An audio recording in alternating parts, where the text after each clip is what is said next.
여러분 안녕하십니까? 서울경제신문 기자 출신으로 인사이트 편집국장과 금융경제신문 편집국장을 지낸 여성 언론인인 권경희 메가포커스 발행인 겸 대표기자가 한동훈의 문제점을 낱낱이 해부하는 괴물은 어떻게 만들어지는가라는 제목의 장문의 글을 공개했습니다.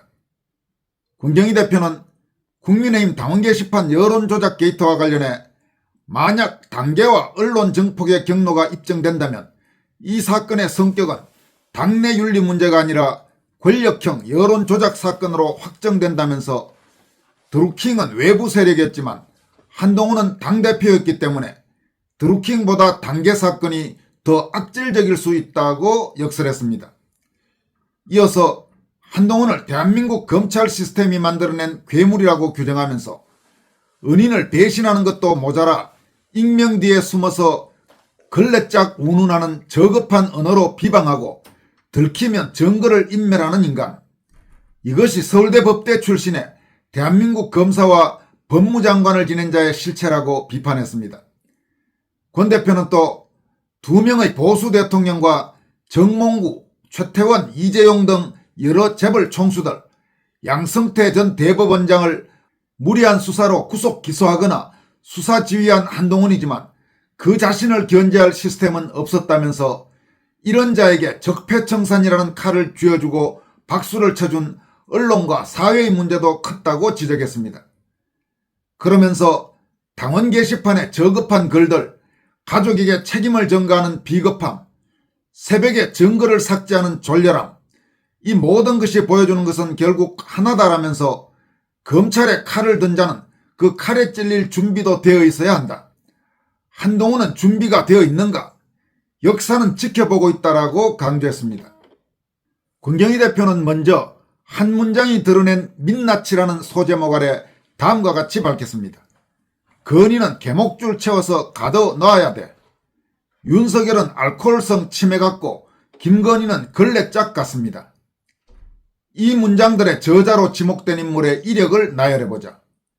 서울대학교 법과대학 졸업, 사법시험 37회 합격, 대한민국 검사, 박영수 특검팀 부장검사, 서울중앙지검 3차장, 대검찰청 반부패 강력부장, 제69대 법무부 장관, 국민의힘 제3대 당대표.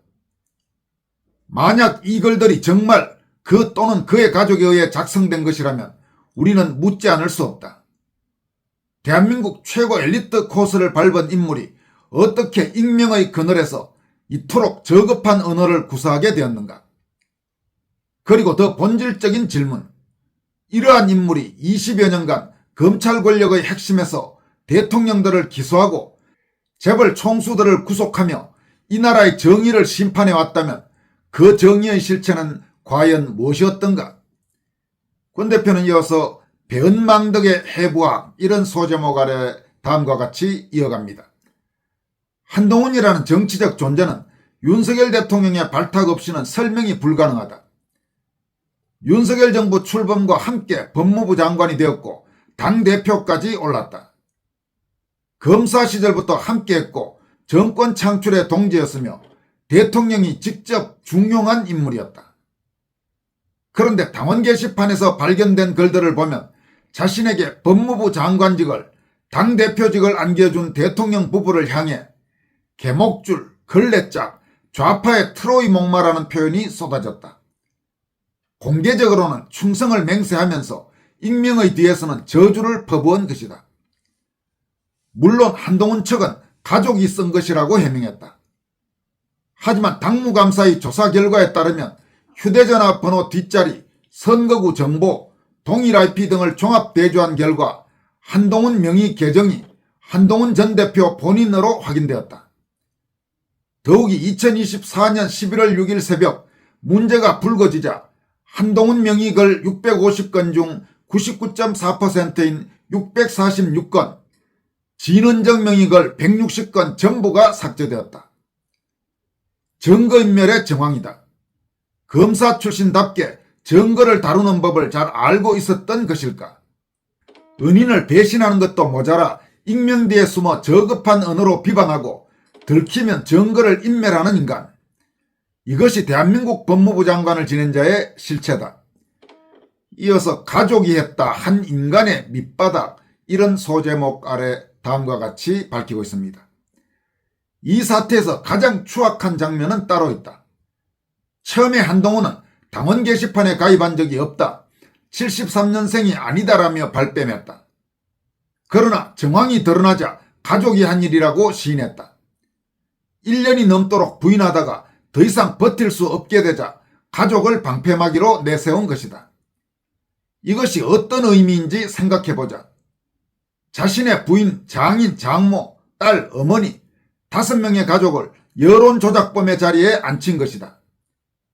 검사 출신 정치인이 자기 보호를 위해 가족을 희생양으로 삼았다.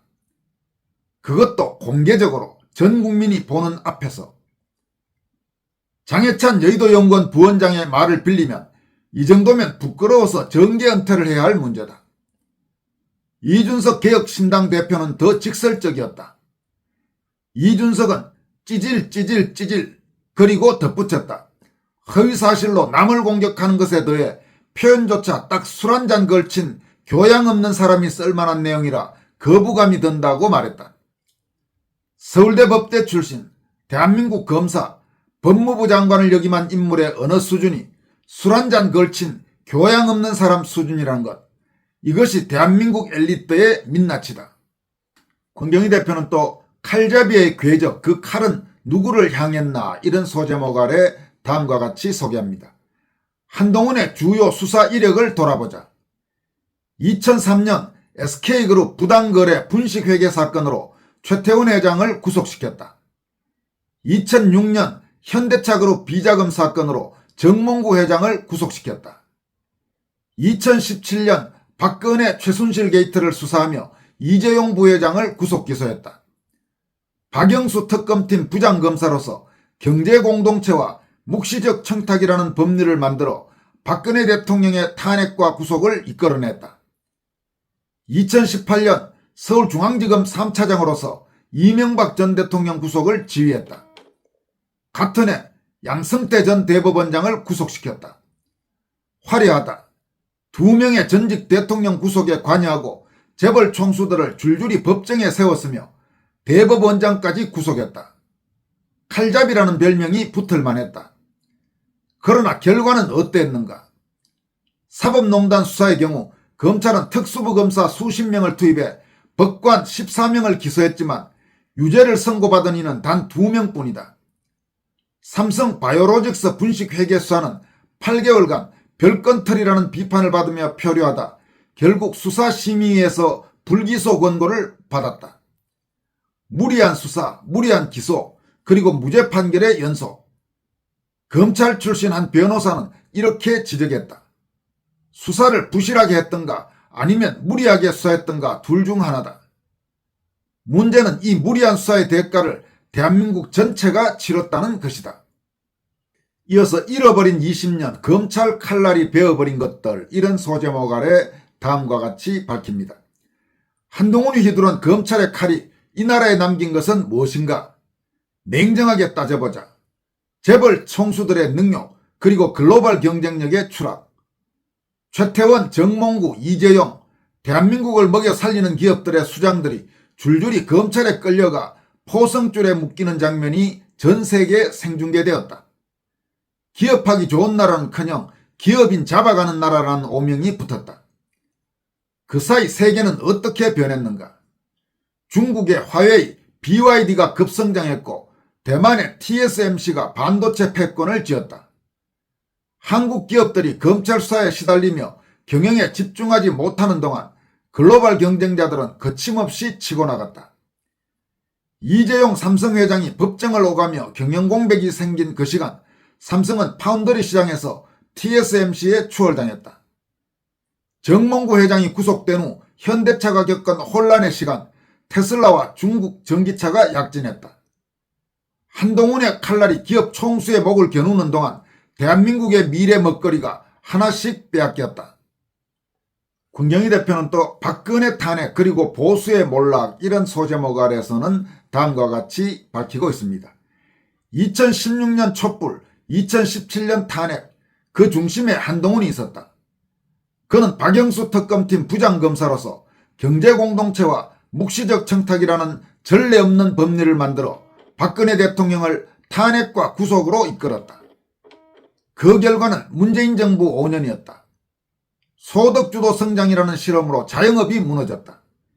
부동산 정책 26번의 실패로 집값이 폭등했다. 탈원전으로 에너지 안보가 흔들렸다. 친중 친북 외교로 한미동맹에 금이 갔다. 한동훈이 휘두른 검찰의 칼이 박근혜 정부를 무너뜨리지 않았다면 이 모든 일이 일어났을까? 이어서 우파의 씨가 마르다 이런 소제목 아래에서 다음과 같이 밝힙니다. 더 심각한 것은 정치 지형의 변화다. 박근혜 탄핵 이후 보수 정치는 사실상 괴멸했다. 자유한국당은 탄핵당이라는 낙인이 찍혀 총선에서 참패했고 이후 몇 년간 야당 신세를 면치 못했다. 그 공백을 파고든 것이 좌파 세력이었다. 사법부, 교육계, 언론, 문화계, 사회 전 영역에서 좌편향이 가속화되었다. 검찰 스스로도 살아있는 권력을 수사한다며 좌클릭했다. 한동훈은 적폐청산이라는 이름으로 보수 정권을 무너뜨리는 데 앞장섰고 그 결과 대한민국은 급격히 좌편향되었다. 역사의 아이러니라고 해야 할까? 그가 베어버린 것은 적폐가 아니라 자유대한민국의 뿌리였다. 군경희 대표는 또 정치의 퇴행이라는 소제목 아래 다음과 같이 강조합니다. 박근혜 탄핵 이후 한국 정치는 한 발짝도 전진하지 못했다. 아니 오히려 퇴보했다. 정책 경쟁은 사라지고 진영 싸움만 남았다. 대통령을 잡아넣는 것이 정치가 되었다. 이명박 구속, 박근혜 구속, 5년마다 전직 대통령이 감옥에 가는 나라. 이것을 민주주의의 발전이라고 부를 수 있는가? 한동훈은 이 비극적 순환의 중심에 있었다. 그가 휘두른 칼날이 대통령은 잡아 넣어도 되는 존재라는 전례를 만들었다. 보수 대통령들만 골라서. 이어서 검찰 엘리트주의의 어두운 그림자 이런 소제목 아래 다음과 같이 밝히고 있습니다. 한동훈 사태의 본질은 개인의 도덕적 타락에만 있지 않다. 이것은 대한민국 검찰 시스템이 어떻게 괴물을 양산해 왔는지를 보여주는 거울이다.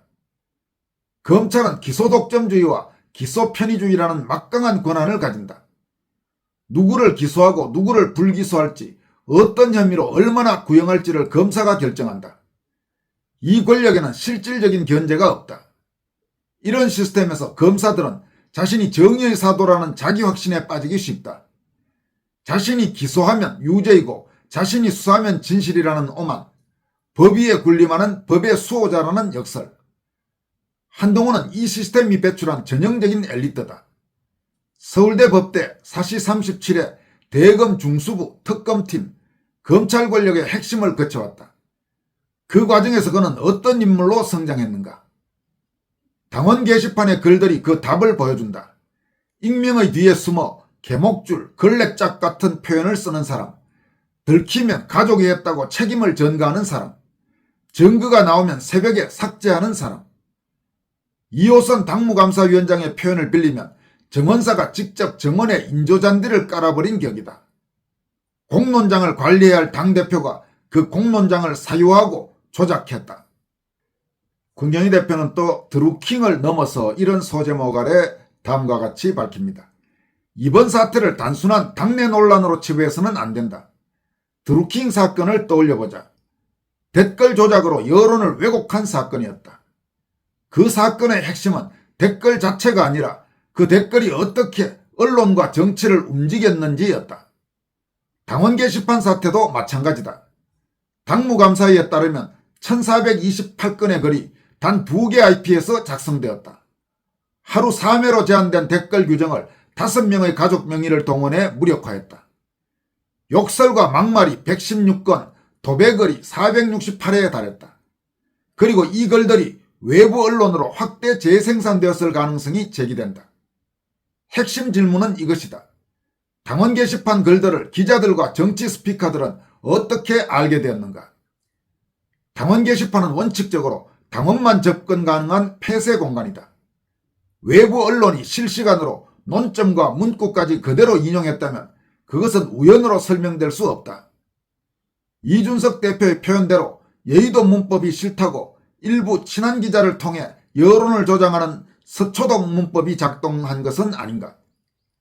만약 당계 언론 정폭의 경로가 입증된다면 이 사건의 성격은 당내 윤리 문제가 아니라 권력형 여론 조작 사건으로 확정된다.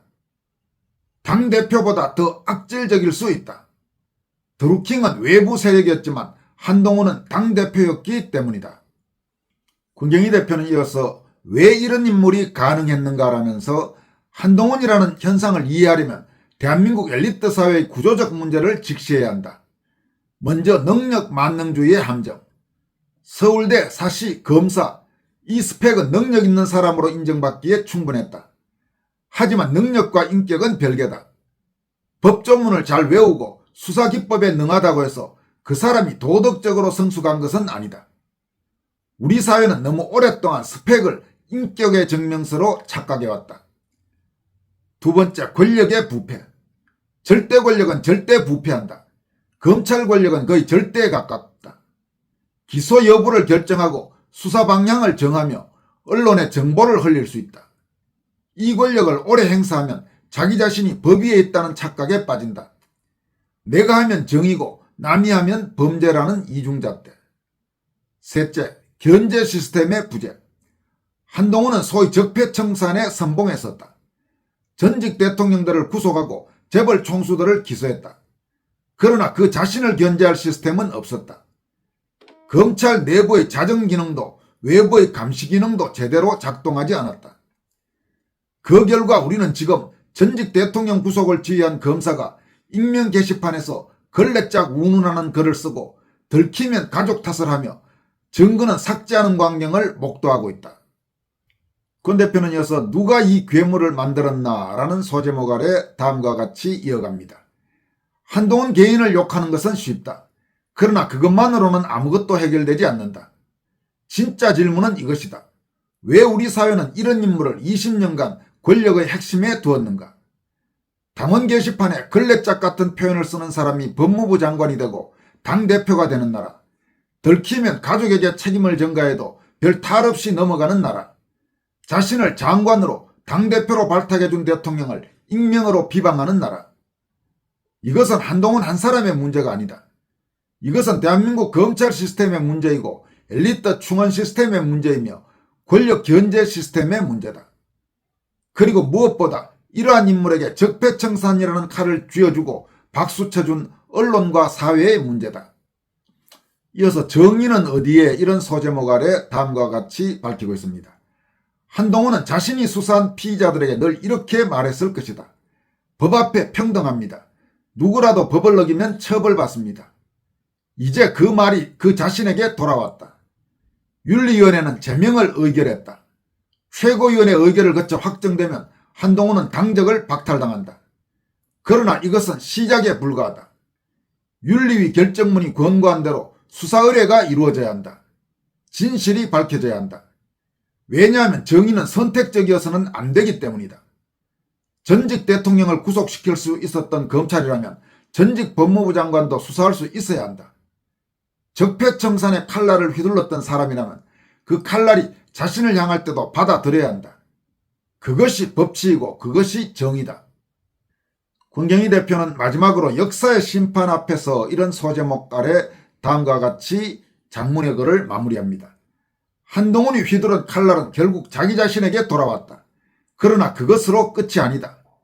그가 베어버린 것들, 무너진 보수정권, 능욕당한 재벌 총수들, 좌편향된 사회, 퇴보한 정치, 뒤처진 경제, 이 모든 것에 대한 역사의 심판은 이제 시작이다. 한동훈 사태는 한 개인의 몰락이 아니다. 이것은 대한민국 검찰 엘리트주의에 민낯이자 적폐청산이라는 이름으로 자행된 정치수사의 청산서이며 잃어버린 20년에 대한 자기 고백이다.